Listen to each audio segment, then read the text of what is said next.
Hello. Salumbar क्षेत्र के माननीय विधायक श्रीमान अमृतलाल जी मीणा साहब का हार्दिक स्वागत एवं अभिनंदन।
प्रधान देवेंद्र सिंह अजबाव साहब ये भी विशिष्ट अतिथि हैं। श्रीमान विकास अधिकारी साहब सलूम्बर, नेता प्रतिपक्ष श्रीमान प्रभुलाल जी जैन साहब, समस्त उपखंडीय स्तरीय अधिकारी और मीडिया से पधारे हमारे पत्रकार बंधु, इन सभी का मंच की तरफ से मैं पुनः एक बार अध्यक्ष श्रीमान राम प्रसाद जी एवं मुख्य अतिथि श्रीमान अमृतलाल जी मीणा साहब से निवेदन करूंगा कि वो धन्वंतरी पूजन करें। इसके साथ ही श्रीमान चेयरमैन साहब प्रद्युम्न कोडिया साहब ये भी मंच पर पधारे। साथ ही इस कार्यक्रम के विशिष्ट अतिथि श्रीमान मुकेश साकला साहब, अतिरिक्त पुलिस अधीक्षक सलूम्बर।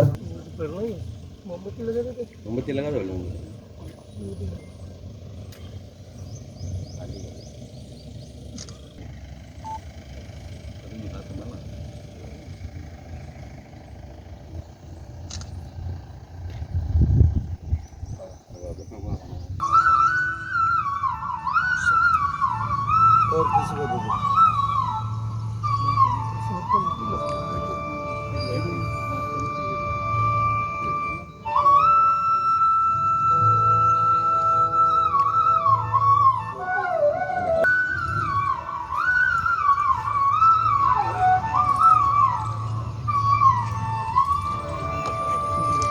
मैं डॉक्टर साहब से निवेदन करूंगा कि वो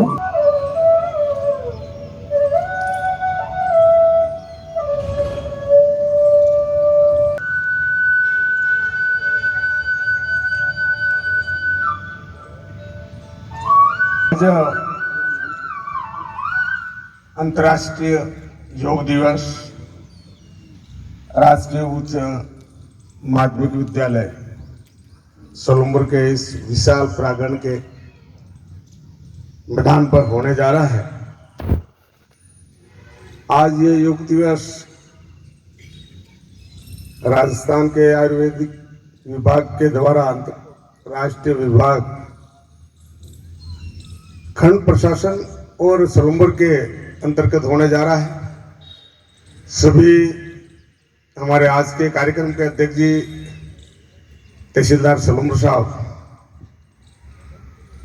विशिष्ट अतिथि हमारे नगर पालिका के चेयरमैन साहब, आईओ साहब, विभाग के सभी अधिकारीगण और इसमें भाग लेने वाले सभी लाभार्थी, योग दिवस पर आप सब सीमा के तहत 6:30 से 8 बजे तक होने जा रहा है। इसमें आपने सभी अधिक से अधिक भाग लिया, उसके लिए मैं धन्यवाद दूंगा। यही कहना है। धन्यवाद। जय हिंद, जय राष्ट्र। विशिष्ट अतिथि श्रीमान प्रद्युम्न कोडिया साहब से निवेदन करूंगा कि वो 2 शब्द कहें।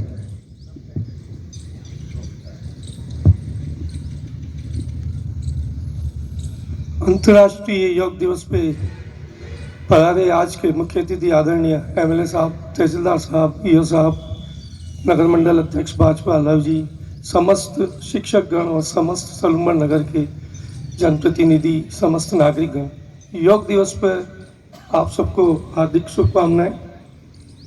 योग दिवस 21 जून को क्यों मनाया जा रहा है, क्यों रखा जा रहा है, उसका एक औचित्य है कि वर्ष भर में 21 जून सबसे लंबा दिन होता है और योग करने से आयु बढ़ती है, स्वास्थ्य ठीक रहता है। तो इस योग दिवस पे आज अपन सबको संकल्प लेना है कि अपने स्वास्थ्य को कैसे अच्छा रखा जा सके, उसके लिए अपने को भी अपने शरीर के लिए योग करना है। यही उद्देश्य है आज के इस योग दिवस का। आप सब पधारे, इस अवसर पर आप सबको हार्दिक धन्यवाद। जय हिंद, जय भारत। माननीय विधायक जी, चेयरमैन साहब, ईओ साहब, बीडीओ साहब एवं सभी विभाग से पधारे हुए अधिकारीगण, कर्मचारीगण एवं नागरिक बंधुओं, आज अंतर्राष्ट्रीय योग दिवस 21 जून मनाया जा रहा है। आप सभी समय निकाल के पधारे, इसके लिए बहुत बहुत धन्यवाद। राष्ट्रीय योग दिवस की शुरुआत हुई थी। अंतर्राष्ट्रीय योग दिवस की शुरुआत हमारे देश के प्रधानमंत्री श्रीमान नरेंद्र मोदी जी द्वारा संयुक्त राष्ट्र महासभा में सभा से आह्वान किया गया था कि शारीरिक और मानसिक स्थिरता के लिए और उनके स्वास्थ्य के लिए योग की आवश्यकता है। के साथ ये आज 8वां अंतर्राष्ट्रीय योग दिवस है। पिछले कोविड काल में हम घर पे योग मनाया हमने किसी कारणवश। तो योग दिवस आज पूरी दुनिया इसको मान रही है कि स्वास्थ्य के लिए, शरीर के, मन के और हमारे जैसे वैदिक कल्चर के हिसाब से आत्मा के स्वास्थ्य के लिए योग की बहुत आवश्यकता है। अब योग क्यों करना चाहिए? योग इसलिए करना चाहिए कि हमारे शरीर को, हमारे मन को प्रकृति के साथ जोड़ने के लिए, या फिर मानवीय शरीर को सार्वभौमिक चेतना से जोड़ने के लिए, या मानवीय विचार या मन को सार्वभौमिक चेतना से एकरूपता लाने के लिए योग का प्रचलन सदियों से चला रहा है। इवन योग के आदिगुरु भगवान शिव को माना जाता है और उनका एक दूसरा नाम आदियोगी शिव भी है। तो योग की जो भी कलाएं हैं या विधाएं हैं, इसकी शुरुआत भगवान शिव जी द्वारा की गई। इससे हम ये जान सकते हैं कि कितना पुरातन है ये। हजारों सालों से इसका इतिहास है। फिर शिव जी ने अपने जो सप्त ऋषि थे, इनके द्वारा प्रचार प्रसार किया दक्षिण एशिया, उत्तर अमेरिका या फिर कुछ सभी यूरोपीय देशों में भी हजारों सालों से ये चीजें प्रचलित हुई। ऋषि मुनियों द्वारा इसका प्रचार प्रसार किया गया। ये चीजें हमें पुरातत्व विभाग द्वारा या फिर कहीं पुरानी जैसे पेंटिंग्स है, अजंता एलोरा की है, या फिर जो भी खनन पुरातत्व विभाग द्वारा किया जाता है, तो उसमें योग में बैठी हुई कुछ मुद्राएं या मूर्तियां मिलती हैं। तो ये बहुत ही पुरातन और आर्ट के साथ साथ योग एक विज्ञान भी है। जैसे कोविड में हमें पता चल गया कि जैसे ऑक्सीजन की क्या आवश्यकता होती है, और ईश्वर ने पूरी प्रकृति को, हर जीव को ऑक्सीजन एक मुफ्त में अवेलेबल है। लेकिन हम हमारे हड़बड़ाहट में, जीवन के इस भागदौड़ के दौर में सही तरीके से सांस नहीं लेते हैं। जैसे फॉर एग्जांपल, अगर कोई व्यक्ति कूल या शांत रहता है तो उसका श्वसन एकदम नॉर्मल रहता है।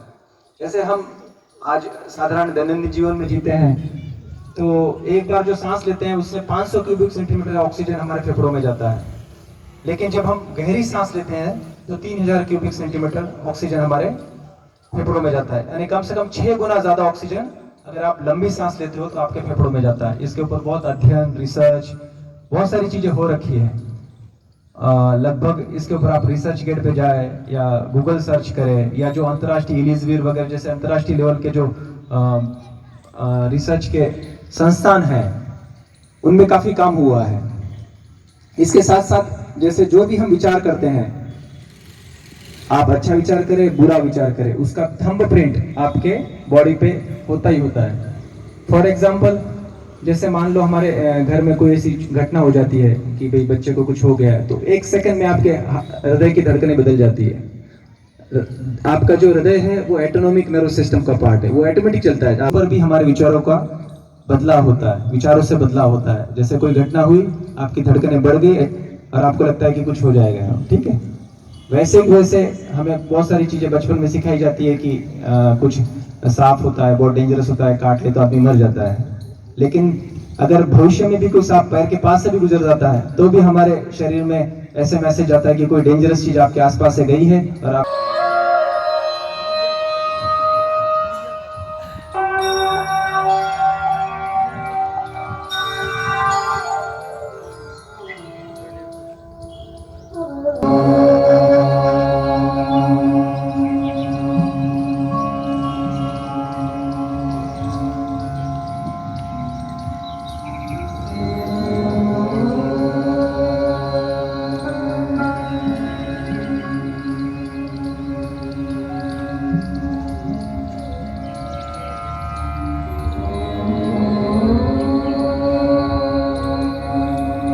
को बढ़ाते हैं। गर्दन की क्रियाएं, गर्दन को आगे और पीछे झुकाना। सावधानियां, सर्वाइकल स्पॉन्डिलाइटिस होने की स्थिति में इस आसन को न करें। सम स्थिति में खड़े हों। पैरों के बीच 2 से 3 इंच की दूरी बनाएं। हाथों को कमर पर रखें। श्वास छोड़ते हुए सिर को धीरे धीरे आगे की ओर झुकाएं और ठोड़ी को छाती से स्पर्श करने का प्रयास करें। श्वास अंदर लेते हुए सिर को उतना पीछे ले जाएं जितना आराम से जा सके। ये एक चक्र है, इसे एक और बार दोहराएं।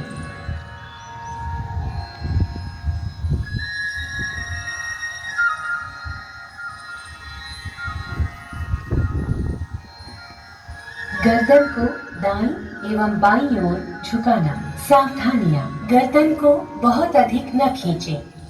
श्वास छोड़ते हुए सिर को धीरे धीरे दाईं तरफ झुकाएं। बाईं ओर खिंचाव को महसूस करें। श्वास अंदर लेते हुए सिर को सामान्य स्थिति में लाएं। श्वास छोड़ते हुए सिर को बाईं तरफ सिर के ऊपर उठाएं। हथेलियां बाहर की दिशा में हों। श्वास छोड़ते हुए हाथों को नीचे ले आएं। ये एक चक्र है, एक और बार दोहराएं।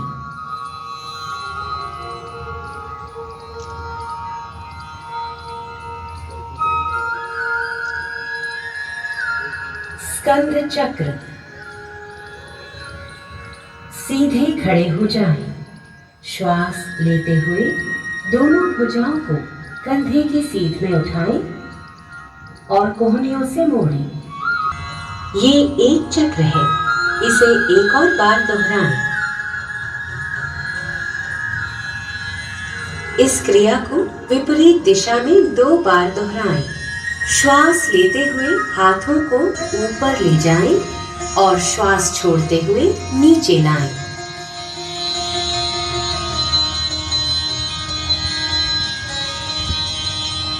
हाथों को सम स्थिति में वापस लाएं और विश्राम करें। हथेलियां एक दूसरे के आमने सामने रखें और भुजाओं को समानांतर रखें। पैरों में 1 फुट की दूरी बनाएं। श्वास छोड़ते हुए कटिभा को दाईं ओर घुमाएं। श्वास लेते हुए वापस आएं।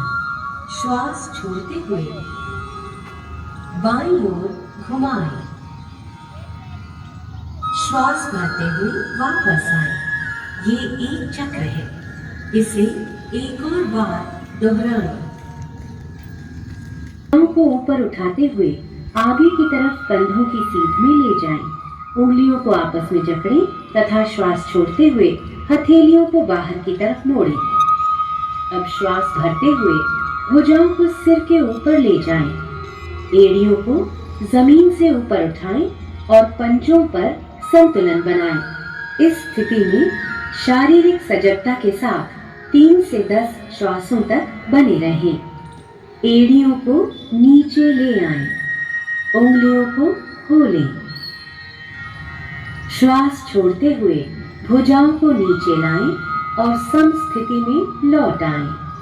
श्वास छोड़ें, हाथों को खोलें तथा पैरों को सामने की तरफ सीधा करें। विश्राम करें। वज्रासन। सावधानियां। हाथों को नितंब के पास लाते हुए हथेलियों को जमीन पर रखें। दाएं पैर को घुटने से मोड़ते हुए पंजे को नितंब के नीचे दबाकर बैठ जाएं। इसी प्रकार बाएं पैर को भी मोड़ते हुए नितंब के नीचे रखें। पैरों को इस प्रकार रखें जिससे दोनों पैरों के अंगूठे जुड़े रहें। नितंबों को पंजों और एड़ियों के बीच रखें। हाथों को घुटनों पर रखें। कमर सीधी करें। सामने की ओर ध्यान केंद्रित करें अथवा आंखें बंद रखें। प्रारंभिक स्थिति में लौटते समय दाईं ओर झुकते हुए बाएं पैर को निकालें और उसे सीधा करें। इसी प्रकार अपना दायां पैर सीधा करते हुए सामान्य स्थिति में लौट आएं। अर्ध उष्ट्रासन। उष्ट्र शब्द का अर्थ है ऊंट और पैरों को आगे की ओर मिलाकर बैठ जाएं। हथेलियों को जमीन पर रखें और उंगलियों को सामने की ओर रखें। दाएं पैर को घुटने से मोड़ते हुए पंजे को दाएं नितंब के नीचे दबाकर बैठ जाएं। इसी प्रकार बाएं पैर को भी मोड़ते हुए बाएं नितंब के नीचे रखें। घुटनों पर खड़े हो जाएं। जांघों को सीधा रखें। हाथों को नितंबों पर रखें। उंगलियां नीचे की ओर हों। कोहनियों को समानांतर रखें। श्वास लें। सिर को पीछे झुकाएं तथा गर्दन में खिंचाव महसूस करें। श्वास छोड़ें और कटिभाग से यथासंभव पीछे की ओर झुकें। इस स्थिति में शारीरिक सजगता के साथ 3 से 10 श्वासों तक बने रहें। श्वास लेते हुए घुटनों के बल बैठ जाएं। पैरों को सामने की तरफ सीधा करें। प्रारंभिक स्थिति में वापस आएं। उंगलियां सामने की ओर हों। दाएं पैर को घुटने से मोड़ें तथा पंजे को दाएं नितंब के नीचे दबाकर बैठ जाएं। इसी प्रकार बांध के नीचे रखें। घुटनों पर खड़े हो जाएं। जांघों को सीधा रखें। घुटनों और पंजों में कुछ इंच की दूरी रखें। श्वास लें। सिर को पीछे झुकाएं जिससे गर्दन में खिंचाव महसूस हो। दाईं हथेली को दाईं एड़ी पर और बाईं हथेली को बाईं एड़ी पर रखें और श्वास छोड़ें। पूरे शरीर का भार भुजाओं और पैरों पर होना चाहिए। इस स्थिति में शारीरिक सजगता के साथ 3 से 10 पैरों को आगे की ओर मिलाकर बैठें। दाएं पैर को मोड़ते हुए दाएं पंजे को बाएं घुटने के साथ रखें। बाएं हाथ को दाहिने पैर की ओर से लाते हुए बाईं हथेली को दाएं पंजे के साथ रखें। श्वास छोड़ें तथा अपने शरीर और सिर को दाईं ओर घुमाएं। इस स्थिति में 3 से 10 श्वासों तक बने रहें। श्वास लें तथा वापस आएं। इस आसन को दूसरी तरफ से दोहराएं। बाएं पैर को मोड़ते हुए बाएं पंजे को भी दाएं घुटने के साथ रखें। दाएं हाथ को बाएं पैर की ओर से लाते हुए दाईं हथेली को बाएं पैर के साथ रखें। श्वास छोड़ें तथा अपने शरीर और सिर को बाईं ओर घुमाएं। इस स्थिति में 3 से 10 श्वासों तक बने रहें। श्वास लें तथा प्रारंभिक स्थिति में वापस आएं।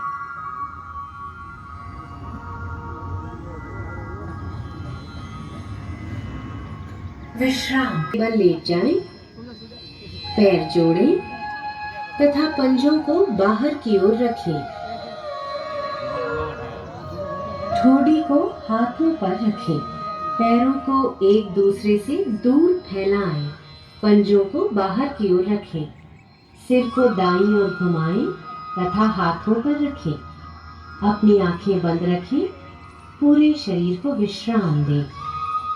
इस स्थिति में शारीरिक सजगता के साथ इसी अवस्था में रहें। भुजंगासन। भुजंग का अर्थ है सांप। सावधानियां। हर्निया एवं पेट के अल्सर से पीड़ित व्यक्ति इस आसन को न करे। मकर आसन से शुरुआत करें। अब दोनों पैरों को मिलाएं, हथेलियों को छाती के पास रखें और कोहनियों को शरीर से लगा कर रखें। श्वास लें और रीढ़ से मोड़ते हुए सिर और छाती को नाभि के हिस्से तक ऊपर उठाएं। कोहनियों को समानांतर रखें। इस स्थिति में शारीरिक सजगता के साथ 3 से 10 श्वासों तक बने रहें। श्वास छोड़ें, सिर को नीचे लाएं और ठोड़ी को जमीन पर रखें। दोनों हाथों को मोड़ें, ठोड़ी को हाथों पर रखें, पैरों को फैलाएं, पंजों को बाहर की ओर रखें, सिर को दाईं ओर घुमाएं और हाथों पर रखें। विश्राम करें। शलभासन, शलभ का अर्थ है टिड्डी, जो एक प्रकार का कीड़ा होता है। सावधानियां, पीठ दर्द, पैरों को जमीन पर रखें। श्वास लें तथा दोनों पैरों को बिना घुटनों को मोड़े जमीन से ऊपर उठाएं। इस स्थिति में 3 से 10 श्वासों तक बने रहें। श्वास छोड़ें तथा पैरों को नीचे ले आएं। दोनों भुजाओं को मोड़ें, ठोड़ी को हाथों पर रखें, पैरों को फैलाएं। श्वास छोड़ें, जांघों और घुटनों को छाती के निकट लाएं। श्वास लें और दोनों हाथों की उंगलियों को आपस में जकड़ते हुए दोनों पैरों की पिंडलियों को कसकर पकड़ लें। श्वास छोड़ें, सिर तथा कंधे उठाएं और ठोड़ी को घुटनों के बीच लगाने का प्रयास करें। इस स्थिति में शारीरिक सजगता के साथ 3 से 10 श्वासों तक बने रहें। श्वास लेते हुए सिर को जमीन पर लाएं। श्वास छोड़ें और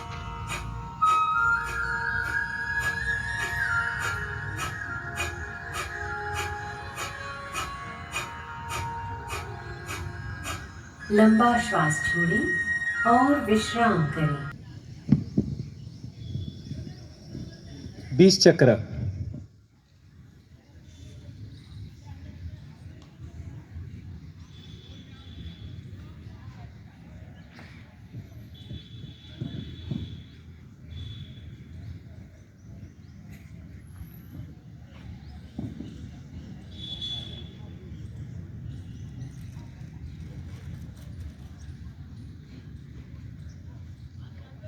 और करें। नियमित तथा नियंत्रित होना चाहिए। मेरुदंड व सिर को सीधा रखें और आंखें बंद कर लें। गहरे श्वास के साथ शरीर और मन को आराम की स्थिति में लाएं। बाईं हथेली को बाएं घुटने पर ज्ञान मुद्रा में रखें। दाएं हाथ को प्राणायाम मुद्रा में रखें। तर्जनी और बीच की उंगली को ऐसे मोड़ें। दाएं अंगूठे से दाएं नासिका छिद्र को बंद करें। अब बाएं नासिका छिद्र से श्वास लें। अपने शरीर में प्राण रूपी श्वास के आवागमन को महसूस करें। फिर बाएं नासिका छिद्र को अनामिका और कनिष्ठिका से बंद कर लें और दाहिने नासिका छिद्र से श्वास छोड़ें। अब दाहिने नासिका छिद्र से ही श्वास लें। अंगूठे से दाहिने नासिका छिद्र को बंद करें और बाएं नासिका छिद्र से श्वास छोड़ें। ये नाड़ी शोधन प्राणायाम का एक चक्र है। 4 चक्र और पूरे करें।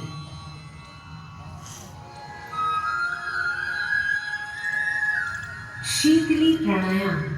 सावधानियां, कफ प्राणायाम नहीं करना चाहिए। जिह्वा को किनारों से मोड़कर ट्यूब नुमा आकृति बना लें। जिह्वा से श्वास लेते हुए यथासंभव भ्रामरी प्राणायाम। ध्यान की किसी भी आरामदायक स्थिति में बैठ जाएं, आंखें बंद करें, 2 श्वास बाहर छोड़ें। एक बार और दोहराएं। अब भ्रामरी प्राणायाम का अभ्यास षणमुखी मुद्रा के साथ करें।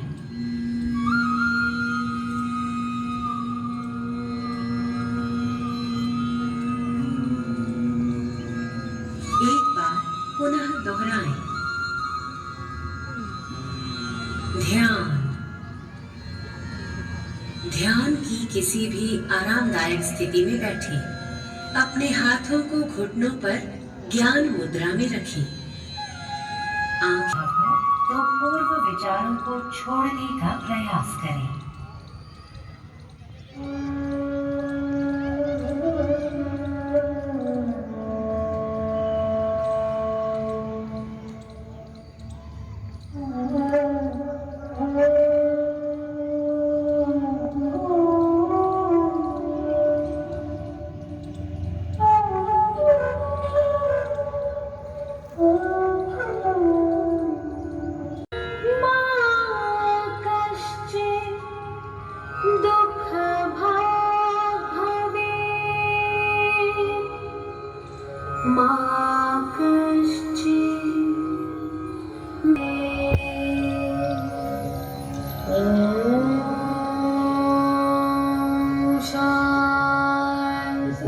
अधिकारी बता रहे हैं, उनके स्वागत के लिए हमारे विभाग के वरिष्ठ आयुर्वेद चिकित्सारी इस अंतर्राष्ट्रीय योग दिवस के आज के इस कार्यक्रम में जिन्होंने अपना अमूल्य समय दिया, माननीय मुख्य अतिथि महोदय, आदरणीय विधायक महोदय, अध्यक्षता कर रहे तहसीलदार साहब, विशेष अतिथि और मेरे भाई प्रदुम जी कोड़िया साहब, चेयरमैन,